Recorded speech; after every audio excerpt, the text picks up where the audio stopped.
Hey everyone, it's Kevin Raymond here. I'm here with Amma as usual, and today we're welcoming a very special guest, Maria, who is basically bringing art to life. And we're going to talk today just about, the effect of art, what art has to do with our lives, how we can use art to cope through our lives, to express ourselves, to share our thoughts with people, or just to relax and enjoy it. And just so you know, it's going to be a casual conversation, and we're just going to chat and talk. And just as a warning, Maria has a cake in the oven. It's going to come out in about 5 minutes, so she's going to pop in, and then she's going to show us that amazing cake. So there you go. Now that we all have that out in the open, let's go. So how are you Yeah, doing, Maria? Yeah, yeah, how great. you Thank doing? you so much for having me on. Yeah. It's a pleasure. Wonderful. So my first question I actually have for you is, um, when I started doing some work with Alma and such, she was talking to me about a class that she took in watercolor that you were hosting and putting on, and to help sort of express feelings, I guess, and emotions and stuff. So why don't you tell us a little bit about that? That particular class where I wasn't hosting it, I was introducing Emma Okay. to a lady called Teresa Dedman who Oh, okay. yeah, so she has a program that I was kind of like following at that time. And yeah, Okay. it was a very healing way of creating Hmm. art. Yeah. So yeah, and I thought it would be a great thing for Emma to kind of take part in, and I think she Okay. did enjoy it. Yeah, I, she showed me her pictures. They were cool. I love the class, Maria. It's something that I would ordinarily not sign up for because, as much as I appreciate art, I'm not an artist myself. I never really took art seriously in school because I had this thing that I'm not good at it. I like others who can paint and draw, but I didn't have that natural skill talent. But the cool thing about this class was that it had nothing to do with you being an excellent artist, and it was everything to Right. being free to just take a risk, mix some colors, and actually just to see what turns up. Some things uh, in an abstract way will emotionally move me and connect with me. Some things were sacred because it was a Christian course as well. So it was my relationship and interpretation of how the divine is working through me in that moment. And some things I laughed at it and thought, what have I done? What this? But more importantly, it was also the community aspect of it and sitting at a table with other people and just watching how they express themselves and Hmm. explaining their sacred connection with the piece of work that they've created. So yeah, I really enjoyed that. That's very like cool. when I kind of began this class, I was at a kind of block. I was blocked in my creative in my creativity, and it helped me kind of loosen up and be free and not worry about how good it is, or and really use it to kind of explore things that are sometimes very hard to communicate with words. So it was really freeing. It was liberating to do that class. It was.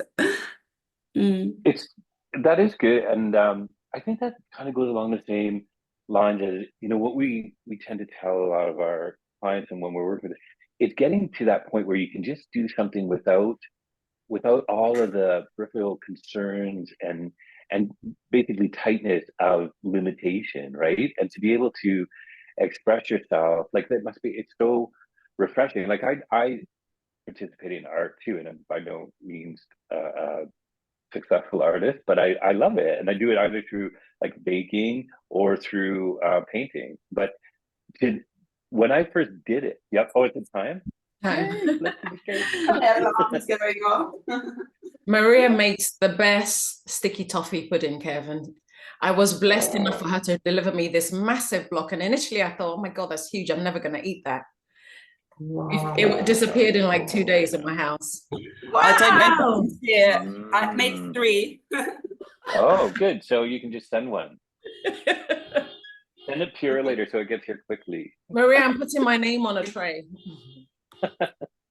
She has to make 3 Definitely. more I now. will send one over. Yeah. That's great.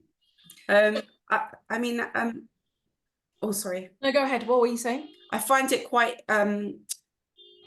yes, like I think my journey with art has been quite up and down. Like I studied art at university, and prior to that, I used it very much during my parents' divorce, actually, to and I kind of like really threw myself into creating, and it made me feel good, and I wasn't so worried about what other people thought about my work. And then I did an art degree, and then went on to teach art. So I did a teacher training, a PGC. But at that point, I was working with very deprived children, and I was trying to get them to kind of create in a very prescriptive way, and it kind of defeated what I thought was the purpose of art, which was to express yourself in a way that, with no kind of boundaries, and that I was kind of telling them exactly what to do, when and where, so that they can get the marks, get the grades that they needed. And it just kind of made me lose the love. Yeah, and I started to question the point of what I was doing at that time. So I stopped completely for many years. Oh, wow. Yeah. What made you start up again? So I left art teaching, went into kind of teaching children with special needs, and I kind of like really loved my job, so I kind of like threw myself into that. And then I had my own children, and I also experienced like the loss of my father, and at that time I signed up to do an art therapy foundation, and I found that it was so beneficial in kind of in my grieving process. So it was amazing, actually. I think that's what got me through. And yeah, so that kind of sparked the love again, and that gave me the reason, Yeah, that's great. Yeah. That's Without good, judgment.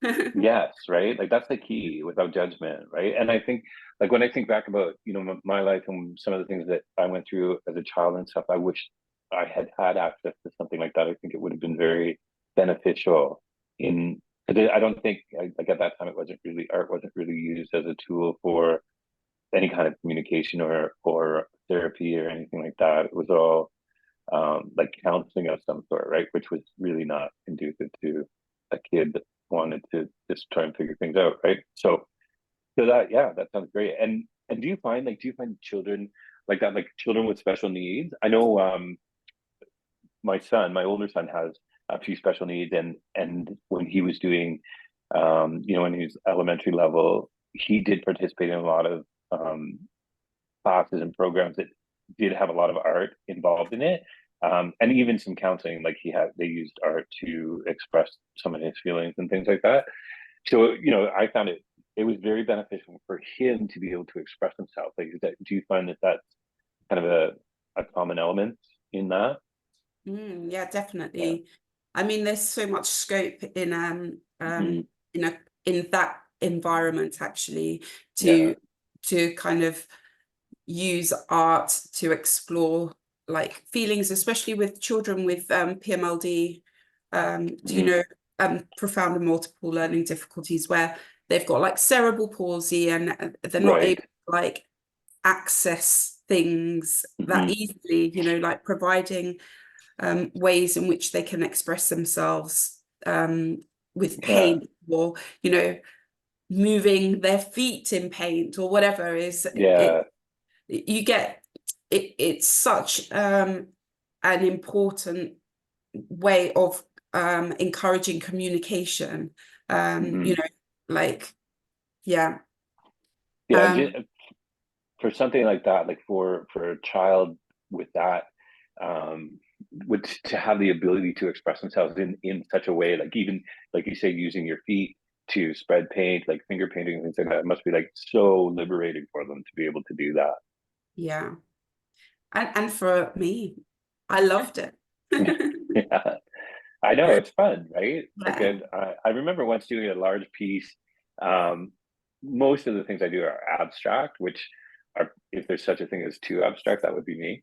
And but I remember doing like a large. I wanted to do a big piece, like just because it was fun, right? And I started out thinking, very limited thoughts on how I was going to do it. And then I ended up just making whatever I wanted to make. And some of it was like with my hands, some of it was splashing paint, some of it was using a mop. So all kinds of different things, right? Um, so it's fun. It is. It's such a freeing experience to be able to do that. Especially like working bilaterally. Yeah. Yeah, and just really kind of like, you know, taking that moment to focus on what's going on inside of you. Yes. Yeah. And kind of expressing it with your hands. It's just, Yeah.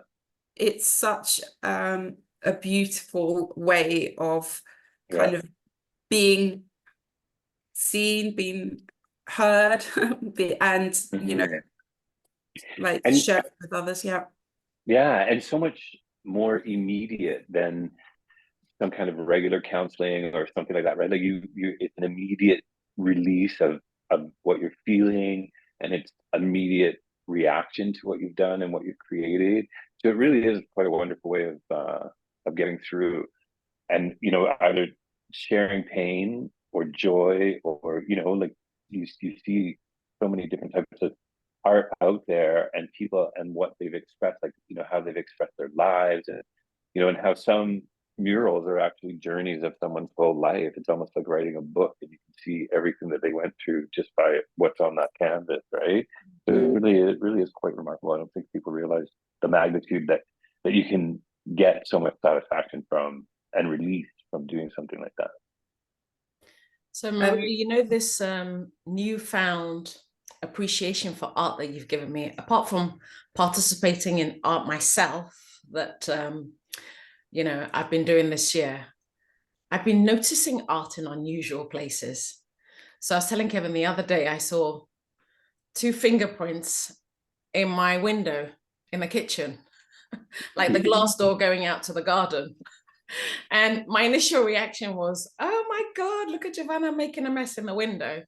But the way the sun was reflecting, and you know how these winter trees, just these twigs and the skyline, and something about just the neighbor's chimney and the smoke coming out, and everything was so perfectly artistic that I paused myself to appreciate some very unexpected sacred art that my child has created for me, and how can I be in the moment and enjoy it and capture it, because I'm also back in my childhood home, and I remember my mum talking about how nice it is to have kids in the house again, because for a long time she couldn't wait for her children to grow and leave the house so that there were no fingerprints all over the place. And now she loves and appreciates the grandchildren's experience of being here more than she did in her kids, because she also doesn't have the pressure of, being the mum and having perfectionism around her, but can appreciate the beauty of aliveness and that energy. How has art helped you to navigate motherhood and just bring calm and pleasures in the chaos of motherhood? So I recently created a body of work. I challenged myself to create for, at least 5 to 10 minutes each day with my children. Great. And as a kind of like mindfulness exercise. Mhm. So I would like sit down with them after school each day and kind of say, right, we're going to work in our sketchbooks now. How was your day? Let's, think about it. Draw whatever you need. And sorry, what was your question? How have I used art in being a mother? Yes. So yeah, I'm using it currently to connect with my children in a way that we both kind of understand, or and in a way that we both enjoy as well. Without being, I don't know, without being too kind of like bossy. Just letting them be free. Yes, allowing them to How, create. Because kids are so creative, aren't they? Giovanna's always making yeah. something. She's recently she's got into crocheting and making bracelets and rings, and her whole life revolves around creating something. And obviously, as adults, we know how important creativity is in entrepreneurship, in leadership, Kevin, in motherhood. We're talking about life really is art, and being able to have that freedom to express and see what comes out of it. Because we all have our uniqueness about us. We all have our own creative flair. And mine might not be in paints, but I know I'm artistic in how I host people. I've got mine through food, my passion for food. And there's always some way of finding a creative outlet. Yeah. How do your kids, how do your kids enjoy that? Like, is it something they like and want to do, or is it something sometimes you have to, come on? I never have to make them. Really? That's good. Yeah, they That's really enjoy it. Perfect. They're very creative. I mean, children I think children like at that age are so naturally creative, and then they get to school, and this is what I was talking about early on. Like, they get to school and they're told that what they're making or what they're creating isn't right. It has to be done in a certain way. Exactly. Then they start to question, like, oh, well, I must do it differently or whatever. And then it's not a free way of being. It's like, it's the same as anything. Like, when you're a kid, there's no fear. Like, you have no fear of anything. And then as an adult, you're afraid of everything, to do everything in public or speak in public or anything. As a kid, like, none of that exists, right? It's because people tell you can't do this, or you're not capable of doing that, or whatever. So yeah, and that's so true with I think out of all of my experience in school, I had one art teacher who allowed you to be and do what you wanted to do in art. And she just, like, she would give you a subject and then just say, whatever, I'm not going to tell you how to do this, whatever, right? And it was, and the things that came out of some of the kids was incredible. I wasn't one of them. But actually, that's so funny, because if you think about the awards like the Turner Prize, they're always so incredibly subjective, and you don't even understand the rationale to why they chose this particular artist as the artist of the year. If you think about Andy Warhol's work, and there's no uniformity in who becomes the award winner. So it's funny how in schools they're trying to structure it and put you in a box, because outside of school, like, if you think about art that's worth $30 million, right? You can appreciate the expression, the uniqueness of that piece, but how does one put a price on it? Because it's so subjective, isn't it? So unique to how emotionally moves one person. You might look at it and think, oh my God, this is amazing. I might look at it and think, I don't know what they're looking at.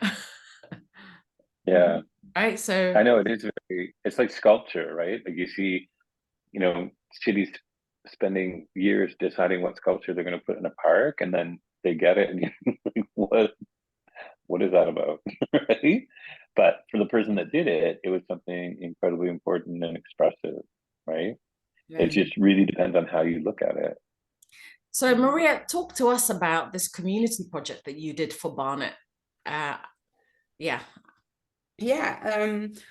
I was really interested in how we've got a very diverse community in Barnet, and I was noticing at the school gate that kind of there was like groups of people, and nobody was really like chatting to each other, but they were in their kind of like, you know, the Greek group. I'm Greek, so I was like, and and I thought, oh, it would be amazing to kind of host an event that can bring people together, and help them communicate in a language that they all understand. You know, there's no right and wrong in the way that kind of this quilt was created. And see how that could kind of like connect people, and it was really fun. It was a great experience, and I think people really bonded on the day, and it kind of did achieve what I was hoping it would. What do you think? Yeah. Oh, I felt very lucky to be there, Maria. When you invited me, I wasn't expecting anything of that scale, first of all. There's such a good turnout within the community will show up, especially on a Saturday at the time that it was. But it was so beautiful because it was nice to see all this new connection and friendship being made, and how unique everybody's final piece was, and the variety of artistic options that there were. So there was like painting, batik, you know, sewing. She had sewing machines there, so many different things. And I mean, I went with my husband, I went with Giovanna, I went with my mom, and seeing them all really get into it, and everybody being proud of their own expression and contributing to what would eventually be a massive quilt that's going to be unveiled this Friday coming up. I'm excited to see the finished piece, but I loved being part of that community project. I love seeing the joy it brought to people. And I love also challenging myself in that way, Maria, because it was a bit outside my comfort zone, but I am happy that I took the risk and met some really lovely people. It was good. Thank you for coming to that, and thank you. Amma was our guest speaker, and he was really motivating and encouraging. Awesome. So yeah, I'm really grateful. That sounds like a great event. Yeah, it was great. It was like we kind of got people thinking about what does community mean to them, what do they want from their community, you know, how can we make this community better, and and it was interesting to see like the final piece, and to make those connections visually, so that, you know, that was really beautiful. Lots of people had kind of created similar things, but in their own special ways. So that's very good. Do you plan on making another one in the new year? I would like to start a new project. We'll have to get together and talk about that. Maybe not a quilt, but definitely something else. There's lots of opportunities in Barnet at the moment, lots of funding available, so yeah, we're really lucky. It's an exciting time for artists. So yeah, that's great. That's a good idea. So what's going to happen to the quilt now? Like, where will is it going to be displayed somewhere? So currently it's at the Arts Depot, which is our local theatre. And yeah, it's in the cafe area. They've also got like a winter showcase exhibition going on. So it's nice and accessible to lots of people. So that's good. we've had a lot of good feedback from it actually, Great. which is great. And then it was created at St. John's Church, which is at my local church that I attend. And yeah, once their church hall will be built, it will be hanging in there. Nice. But we were thinking, well, I was That's so thinking cool. about, oh, sorry. No, I was just saying that's so cool. Like it's Yeah. great.